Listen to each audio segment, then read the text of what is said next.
Nous revoilà pour une nouvelle vidéo qui va vous expliquer de quelle façon vous allez pouvoir démarrer votre Moka.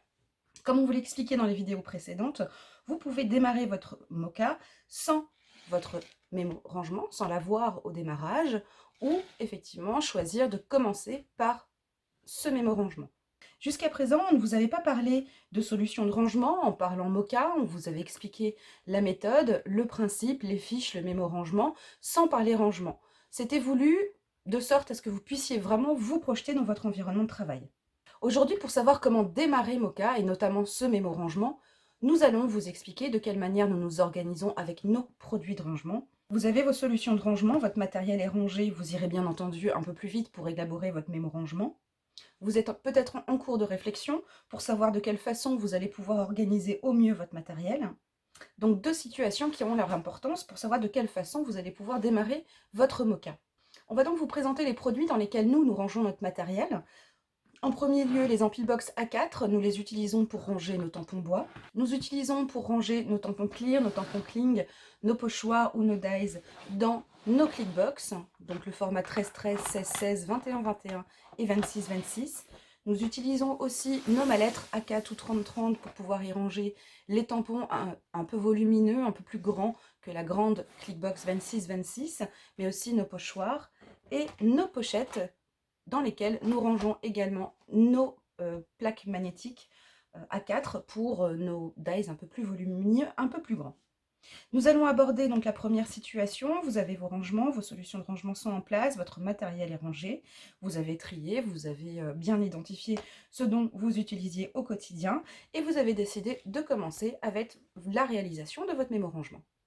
Vous avez donc vos rangements en place, hein, votre matériel est rangé dans vos solutions de rangement. Alors il est difficile de vous montrer toutes les solutions de rangement ici sur le plan de travail. On va donc se baser sur un exemple. Donc nos Clickbox 13-13 rangés dans une Ampilbox A5. La première des choses, avant de réaliser votre tableau sur vos feuilles A4 ou A6, il va falloir identifier toutes vos solutions de rangement. Donc là, nous avons décidé de les identifier par le dessus, puisqu'on les a rangés de telle sorte à ce qu'on les voit du dessus. Mais bien entendu, vous pourriez également les identifier de côté. Ça, c'est vraiment en fonction des solutions choisies dans votre environnement. Pour identifier votre matériel, alors bien sûr, il y a plusieurs solutions. Nous avons la première solution, donc avec les nouveaux feutres Identipen, donc des feutres permanents qui tiennent sur le plastique, sur les surfaces lisses, donc que vous allez pouvoir identifier avec plusieurs couleurs aussi. Donc vous pouvez choisir d'être monocouleur ou alors d'utiliser des couleurs différentes en fonction des différents types de rangements. C'est peut-être plus repérable aussi dans vos affaires, dans vos étagères ou sur votre bureau, de pouvoir les repérer par couleur. Là, c'est bien entendu à vous de voir de quelle façon vous voulez faire. Mais vous pouvez aussi utiliser, bien entendu, des étiquettes ou toute autre solution d'identification de vos boîtes. L'important et à bien comprendre, c'est que vous n'allez plus identifier le contenu de vos boîtes, vous allez tout simplement leur attribuer un numéro ou un chiffre et un numéro. Et l'important, c'est que ce numéro ou ce chiffre, vous allez éviter de le changer à chaque fois que vous allez vouloir bouger votre rangement. La boîte, par exemple, numéro 1 restera toujours la boîte numéro 1. L'avantage d'utiliser les marqueurs, on va vous le montrer tout de suite, c'est que avec le nettoyant G-Canette, donc que vous trouvez au catalogue, vous allez pouvoir effacer sur vos solutions. Vous allez pouvoir effacer très rapidement les numéros et les changer si besoin. Si vous vous êtes trompé, si vous voulez mettre en place une autre identification, c'est tout à fait possible.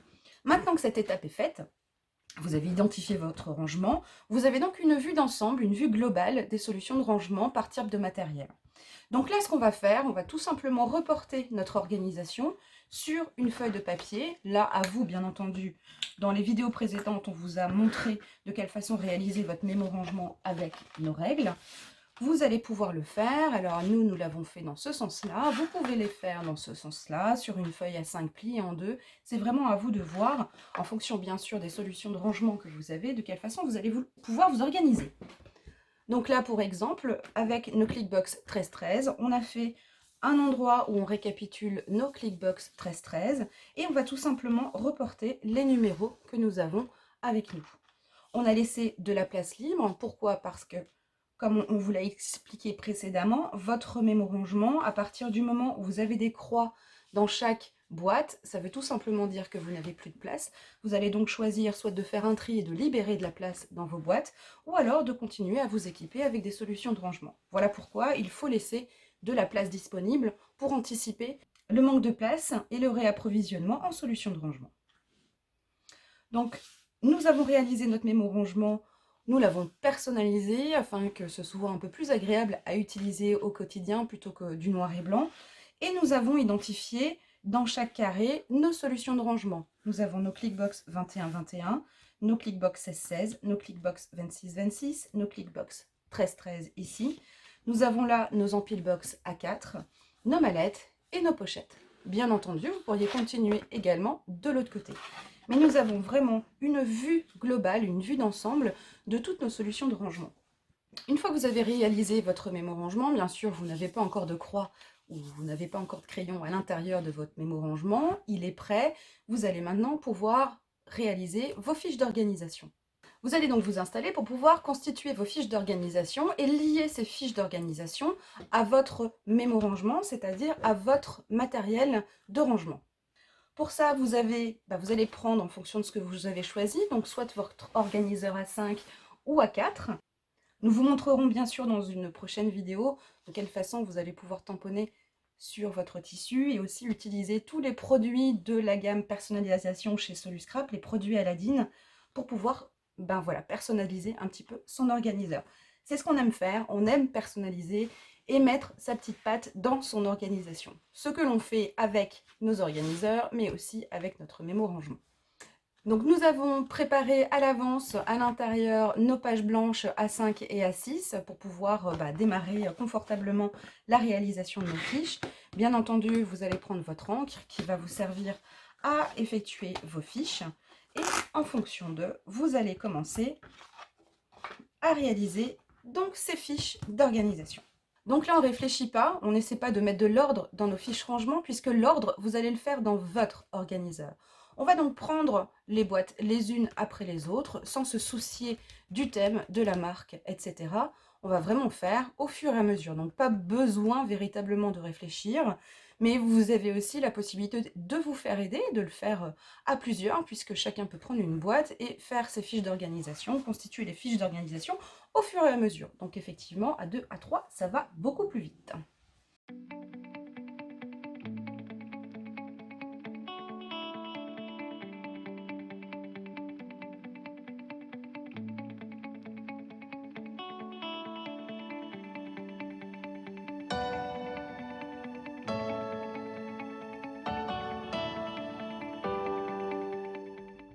Donc là, lorsque vous faites des fiches, plusieurs tampons à la fois, bien entendu, faites-le avec des tampons d'une même marque.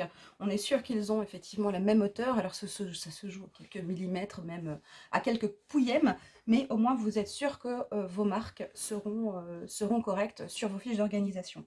Si vous avez choisi pour certains tampons, parce que ce sont des tampons de fond peut-être, ou parce que vous avez besoin d'avoir des gabarits sur feuille transparente, vous ne bougez pas vos planches, vous allez tout simplement changer avec des feuilles transparentes pour pouvoir reproduire le dessin. Bien entendu, vous ne choisissez plus la Versafine, vous allez choisir l'Archival Ink. Sachant bien sûr qu'à ce moment-là, afin de ne pas changer d'encre, l'Archival fonctionne bien évidemment aussi sur le papier blanc.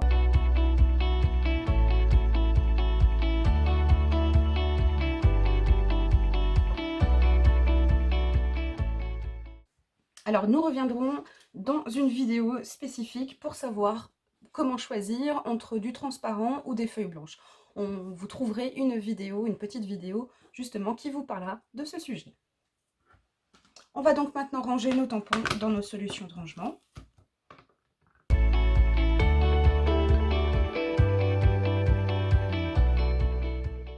Nous allons maintenant identifier nos fiches d'organisation avec un crayon, bien sûr.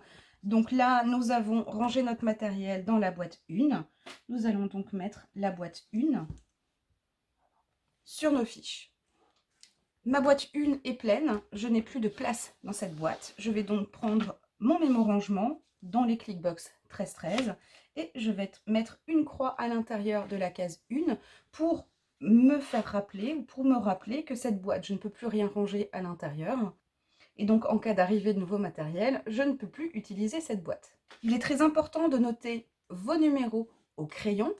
Pourquoi?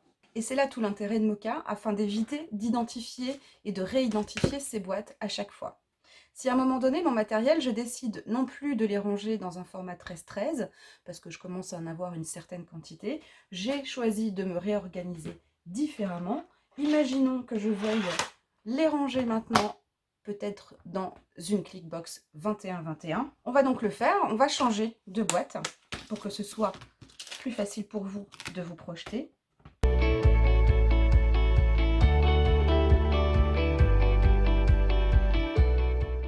Que se passe-t-il alors? Sur mon rangement, je viens de libérer de la place dans la boîte 1 13-13. Je vais donc enlever la croix puisque j'ai à nouveau de la place dans cette boîte-là. Dans celle-ci, c'est ma nouvelle boîte, la boîte numéro 16, Clickbox 21-21. Donc Clickbox 21-21. Je vais laisser, je ne vais pas mettre de croix puisqu'effectivement j'ai encore de la place dans cette boîte. Par contre, je vais tout simplement changer le numéro de mes fiches en mettant le numéro 16. Si j'avais différentes couleurs, bien entendu, je mettrais 16 noir ou 16 violet ou 16 rouge, par exemple. Si là, je suis en monocouleur, j'ai mes numéros qui sont identiques, qui ont la même couleur pour chaque boîte, je précise le numéro 16 dans les Clickbox 21 x 21. Mes fiches, ensuite, je vais pouvoir les ranger dans mon organiseur et quel que soit l'endroit où elles se trouvent, ou dans n'importe quel tri ou classement que j'aurai effectué dans mon organiseur, je saurai toujours que mon matériel est rangé dans la boîte, la boîte numéro 16 des Clickbox 21-21. Qu'est-ce que j'ai évité de faire sur ces boîtes? Je n'ai pas à enlever une identification et la refaire. Je n'ai pas non plus à retamponner le contenu de ma boîte ou de ma solution de rangement. Au fur et à mesure que vous allez réaliser vos fiches, ne pensez pas tri ou classement pour le moment. Là, vous allez tout simplement identifier et répertorier le matériel que vous avez pour pouvoir vous organiser durablement sans avoir à réidentifier des boîtes tout au long de l'année. Une fois bien sûr que vos fiches sont faites, vous avez réalisé toutes vos fiches de tout votre matériel, ou du moins le matériel du quotidien. Souvenez-vous, vous pouvez mettre entre guillemets du matériel en quarantaine, ou au cas où, vous pouvez effectivement le faire dans un deuxième temps. Une fois que toutes vos fiches sont faites, alors bien entendu, c'est là que vous allez pouvoir trier, reclasser par thème, par marque. Vous allez peut-être pouvoir changer à un moment donné, parce que vous vous rendez compte que c'est pas par marque que ça vous convient, mais plutôt par thème, fleurs, feuillage, personnage, motif. Ça, vous allez pouvoir le faire sans avoir à changer et bouger votre matériel, puisqu'il est rangé dans des solutions de rangement que l'on a identifiées sur des fiches. Maintenant, vous êtes peut-être dans la situation où vous avez choisi de créer, de réaliser ces fiches d'organisation sans commencer par votre mémo rangement. Soit parce que finalement, vous n'avez pas décidé encore, ou vous n'êtes pas encore très clair sur la façon dont vous allez ranger votre matériel, mais vous êtes peut-être en cours de changement, il y en a peut-être qui déménagent, vous avez envie de vous réorganiser dans votre environnement, ça ne vous empêche pas de référencer et de réaliser vos fiches d'organisation. Nous sommes donc là dans la situation où vous n'avez pas de mémo-rangement, par contre, parce que justement vous ne savez pas encore la quantité, vous n'avez pas encore une vision globale de vos solutions de rangement, par contre vous pouvez avancer et vous pouvez faire vos fiches, même s'ils sont rangés dans des endroits actuellement qui ne vous plaisent plus ou que vous allez vouloir changer, ou alors que vous allez devoir re-ranger à un moment donné, ça ne vous empêche pas de réaliser toutes vos fiches d'organisation. Alors, vous allez faire exactement la même chose que l'on a fait tout à l'heure. Donc, soit ils sont déjà dans des solutions de rangement, soit ils sont dans leur packaging. Donc, les situations sont complètement différentes. Vous pouvez ensuite les laisser dans les packaging, mais réaliser les fiches. Les fiches n'auront pas encore de numéro, puisque votre mémo rangement n'est pas encore fait, et vos solutions de rangement, vous ne les avez pas encore identifiées. Donc, il va falloir réaliser vos fiches sans les identifier. Une fois que toutes ces fiches sont faites, bien évidemment, ça ne vous empêche pas de vous organiser et de les trier dans votre organiseur A5 ou A4. La seule différence, c'est qu'une fois que vous aurez réalisé votre mémo-rangement, c'est-à-dire que vous aurez une vision globale de votre solution de rangement, de vos outils de rangement. Vous allez pouvoir identifier tout ce qui se passe dans votre mémo-rangement. Vous allez sûrement ou peut-être ranger au fur et à mesure votre matériel dans vos outils de rangement. À ce moment-là, ce sera très simple puisque le travail à faire sera uniquement d'identifier vos fiches rangement. Alors ce sera peut-être un peu plus laborieux dans le sens où il va falloir à chaque fois que vous ouvrez une solution de rangement, il va tout simplement falloir chercher la fiche. Une fois que vous l'avez trouvée, vous reportez tout simplement le numéro ou la lettre du rangement, vous notez et vous remettez vos fiches dans votre organiseur. C'est la seule différence entre réaliser Moka avec ou sans rangement, c'est que d'un côté, vous allez pouvoir identifier vos fiches de suite dans vos solutions de rangement. Dans la deuxième solution, lorsque vous n'en avez pas, vous allez travailler et réaliser vos fiches d'organisation au fur et à mesure. Et ensuite, vous allez faire l'identification de vos fiches une fois que vous aurez tout en place et tout organisé du côté rangement.